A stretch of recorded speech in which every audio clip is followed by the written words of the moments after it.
ನಾಡು ಇದು ಕಟ್ಟುಗಲಿಗಳ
ಅಣ್ಣ ಅಂತ ಹೇಳಿತನದ ಮಾತನಾಡುತ್ತೆ ನಾವು ನೀನು ನಿನ್ನ ಮನೆಯ ಕೈ ಕೊಟ್ಟರೆ ಸಾವಿಗೆ ಶರಣಾಗಬೇಕೆ ಇಲ್ಲಣ್ಣ ಇಲ್ಲ ಸಾಲಕ್ಕೆ ಹೆದರಿ ನೇಣು ಹಾಕಿಕೊಳ್ಳಲು ಗಂಡಸು ಅಲ್ಲ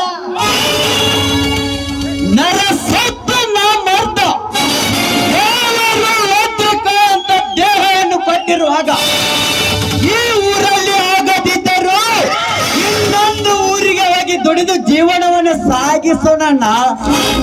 ಶಂಕರ್, ಎಲ್ಲಿ ಹೋಗಿ ದುಡಿದರೇನಪ್ಪ? ಹಗಲಿರುಳು ದುಡಿದರೂ ನಮ್ಮ ಹೊಟ್ಟೆಗೆ ಬಟ್ಟೆಗೆ ಮಾತ್ರ ಸಾಲುವುದಿಲ್ಲ, ಇನ್ನು ಸಾಲ ಹರಿದುಕೊಳ್ಳುವುದು ಹೇಗೆ?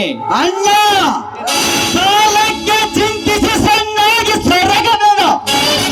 ಇಡೀ ನಮ್ಮ ಭಾರತ ದೇಶವನ್ನೇ ಸಾಲಕ್ಕೆ ಸಿಲುಕಿರುವಾಗ ಇನ್ನು ನಮ್ಮಂತ ರೈತರು ಸಾಲ ಮಾಡುವ ತಪ್ಪೆ? ನೋಡಣ್ಣ, ಸಾಲ ಮಾಡಿದವನು ಹರಿದು ಸಾಯಲಿಲ್ಲ, ಗಳಿಕೆ ಮಾಡಿದವನು ಕಟ್ಟಿಕೊಂಡು ಸಾಯಲಿಲ್ಲ. ಜೀವನ ಇರುವವರೆಗೆ ತನ್ನ ಸಾಗಿ ದುಡಿದ ಸಾಲವನ್ನು ತೀರ್ಕೊಂಡು ನಾವು ತೀರ್ಸೋಣ. ಅಣ್ಣ, ಈಗ ಬಂದಿರಣ್ಣ. ಏನೋ ಕೈಲಿ ಹಿಡಿದುಕೊಂಡು ಬಂದಿದ್ದೀರಾ? ನಿನ್ನ ತಂಗಿಗೆ ಏನಾದ್ರೂ ತೆಗೆದುಕೊಂಡು ಬಂದಿದ್ದೇನನ್ನ? ಹೌದಮ್ಮ ತಂಗಿ, ನಿನಗಾಗಿಯೇ ತಂದಿದ್ದು. ಶಂಕರ್, ಏನು ತಂದಿದ್ದೀಯೋ ತಂಗಿಗೆ? ಅಣ್ಣ, ಒಬ್ಬಳ ಹೆಣ್ಣು ಮಕ್ಕಳು ಇದ್ದರು, ಅವಳಿಗೆ ಹೊಸ ಸೀರೆ ನುಡಿಸಿ ಅವಳ ಮನಸ್ಸನ್ನು ಆನಂದ ಮಾಡಬೇಕಂತೆ. ಅದಕ್ಕೆ ಊರಿನಲ್ಲಿರುವ ಎಲ್ಲ ಹೆಣ್ಣು ಮಕ್ಕಳಿಗೆ ಕೂಡ ಸೀರೆ ಮಾಡಿದರು. ನಾವು ಕೂಡ ನಮ್ಮ ತಂಗಿಗೆ ಒಂದು ಹೊಸ ಸೀರೆ ನುಡಿಸಿ ಈ ನನ್ನ ಮಗನ ಹೆಂಡತಿ ಆನಂದವಾಗಿಡ್ಬೇಕೆಂದು ಸೀರೆ ತೆಗೆದುಕೊಂಡು ಬಂದಿನಮ್ಮ. ಛೀ, ಹೋಗಣ್ಣ, ನನಗೆ ನಾಚಿಕೆ ಆಗುತ್ತೆ. ಇಷ್ಟೊಂದು ಕಿಮ್ಮತ್ತಿನ ಸೀರೆನ ಯಾಕೆ ತಂದೆಯಣ್ಣ? ಇದರ ದುಡ್ಡಲ್ಲಿ ಒಂದು ವಾರ ಆದ್ರೂ ಊಟಕ್ಕೆ ಆಗ್ತಾ ಇತ್ತ ನನಗೆ? ಹುಚ್ಚಮ್ಮ, ನಿನ್ನ ಸಂತೋಷಕ್ಕಿಂತ ಹೊಟ್ಟಿಗೆ ಊಟ ಹಾಕಿಕೊಳ್ಳಬೇಕೆಂದೆ. ನೋಡಮ್ಮ, ಹೊಟ್ಟಿಗೆ ಇರದಿದ್ದರೆ ಈ ಸಮಾಜಕ್ಕೆ ಗೊತ್ತಾಗುವುದಿಲ್ಲ. ಅಷ್ಟೇ ಹೆಣ್ಣಿಗೆ ಮಾಡೋ ಸಂಪ್ರದಾಯ. ಮಾಡದಿದ್ದರೆ ಈ ಸಮಾಜ ಏನನ್ನುತ್ತದೆ ಗೊತ್ತೇನಮ್ಮ? ಇಬ್ಬರು ಅಣ್ಣಂದಿರ ಇದ್ದರು ಕೂಡ ತಂಗಿಗೆ ಒಂದು ಸೀರೆ ಮಾಡು ಕಿಮ್ಮತ್ತಿಲ್ಲದ. ನಾ ಮಾಡಿದರಂತ ಕೇಕೆ ಹಾಕಿ ನಗುತ್ತಾರಮ್ಮ ಈ ಕುಂಟೆ ಜನ.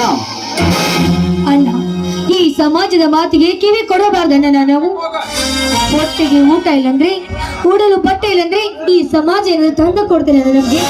ನಮ್ಮ ಅಣ್ಣಂದ್ರೆ ಹೇಗಂತ ನನಗೆ ಚೆನ್ನಾಗಿ ಗೊತ್ತು. ಒಬ್ಬಳೆ ತಂಗಿದರು ಕೂಡ ಎರಡು ಕಣ್ಣುಗಳ ನೋಡಿಕೊಂಡಿದ್ರ. ನೀವು ನನ್ನ ಎರಡು ಕಣ್ಣುಗಳಿದ್ದ ಹಾಗೆ ಅಣ್ಣ. ತಂಗಿ, ಈ ಎರಡು ಕಣ್ಣುಗಳಿಗೆ ಯಾವುದೇ ಕಳಂಕ ಬರದಂತೆ ಕಾಯ್ದುಕೊಂಡು ಹೋಗುವುದು ನಿನ್ನ ಕರ್ತವ್ಯ. ಶ್ರೀಮಂತ ವರನನ್ನು ನೋಡಿ ನಿನ್ನ ಮದುವೆಯನ್ನು ಮಾಡಿ